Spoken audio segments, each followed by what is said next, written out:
Hello, it's Mrs F here.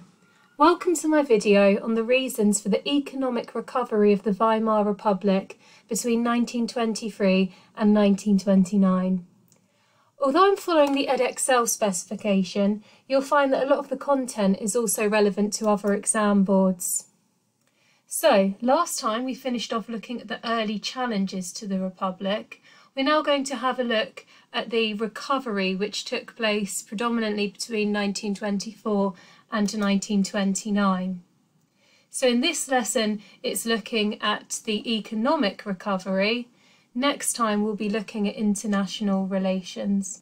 So we're going to start off by looking at one of the most important politicians of the Weimar period, Gustav Stresemann. He was appointed by President Ebert to be Chancellor in August 1923, and although he only held this position until November of that same year, he remained Foreign Secretary until 1929, providing some much-needed stability.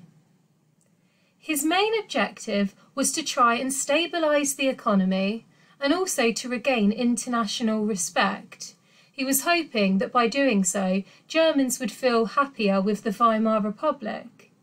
And as a result, he hoped to increase support for the moderate parties of the Weimar Republic, and doing so by decreasing support for the extremist parties like the Nazis and the Communists.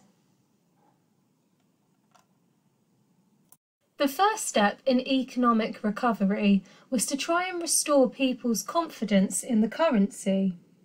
So what Stresemann did was to order all the old banknotes to be collected and destroyed. In November of 1923, he set up a new state-owned bank called the Rentenmark, and this issued a new currency called the Rentenmark. The supply of these banknotes was strictly limited, and their value was tied to the price of gold. This meant the currency had real value, and unlike the old mark, people trusted it. Later, in August 1924, a newly independent national bank, called the Reichsbank, was given control of this new currency, and it was renamed the Reichsmark. The positives of this policy was that German money was now trusted at home and abroad, and it helped to bring hyperinflation to an end. The negatives were that it could not bring back the losses of people who had been ruined by hyperinflation, and these people remained angry at the Weimar Republic.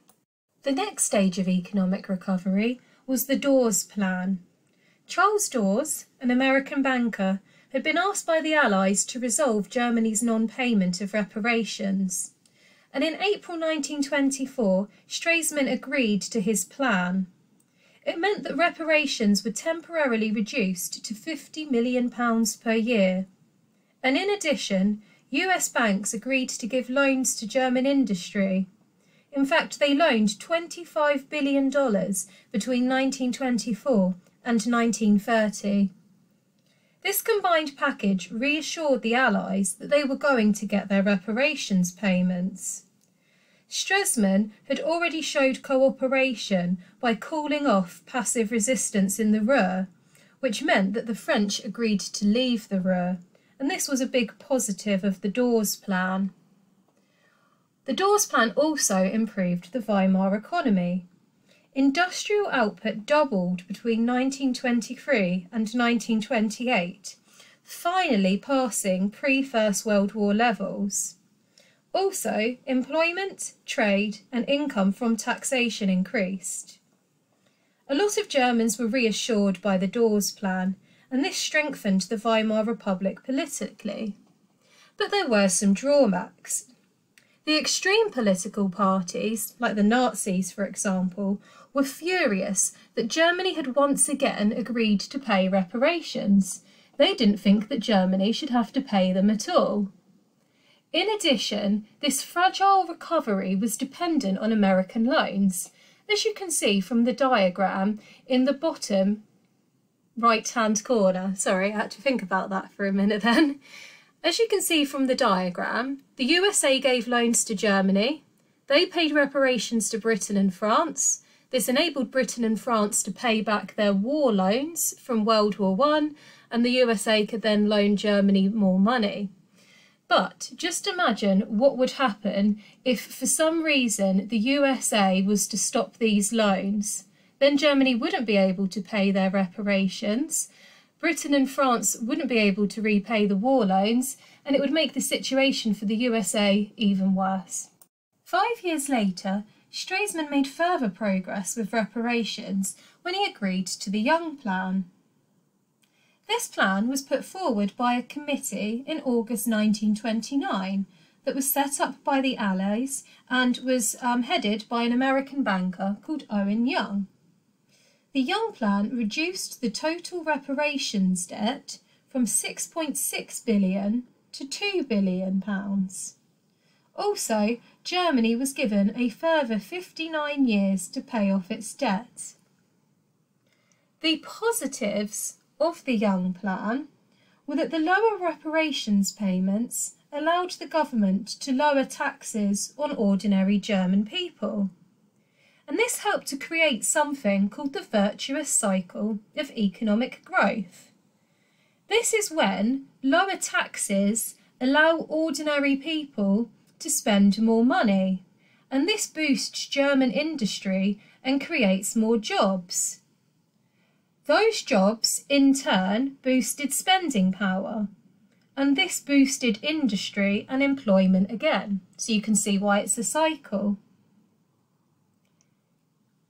Now, the Young Plan was also very popular with the German people. There was a referendum held in 1929, with 35 million Germans voting in favour of the Young Plan, which was about 85% of those who voted. But there were also negatives to the Young Plan. Payments were still £50 million a year, and it now meant that payments stretched out all the way until 1988. The extreme political parties, particularly on the right wing, were furious. Hitler said that this extended length of payments was passing on the penalty to the unborn. So we finished looking at the reasons for the economic recovery. If you enjoyed this video, join me next week to find out the impact of domestic policies of Stresemann's achievements abroad. Thank you.